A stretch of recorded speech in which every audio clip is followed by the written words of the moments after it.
ఓం నమో వెంకటేశాయ. మన బాల తిరుపతి అప్పనపల్లి శ్రీ బాలబాలాజీ స్వామివారి యొక్క దేవస్థానమునందు ధనుర్మాస శ్రీవ్రతము అందరూ కూడా ఆచరిస్తూ ఉన్నాము. అందులో భాగముగా ఈరోజు 11వ రోజు.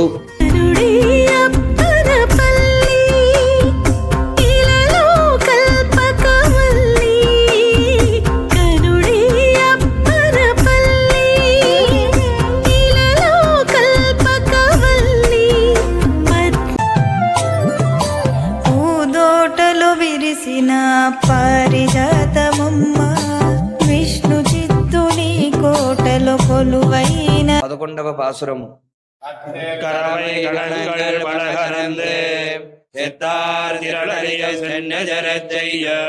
புத்தமண்ணில்லாத கோவலர்தம் பொற்கொடியே புத்தரவள்கள் புடமையிலே போதராய் சுத்தத்தில் தோழிமார் எல்லாரும் வந்து நின் முத்தம் புகுந்து புகழ்வண்ணன் பேர் பாட சித்தாதே பேசாதே செல்வ பெண்ணாட்டி நீயத்து குலங்கும் பொருளேலோர் எம்பாவாய்.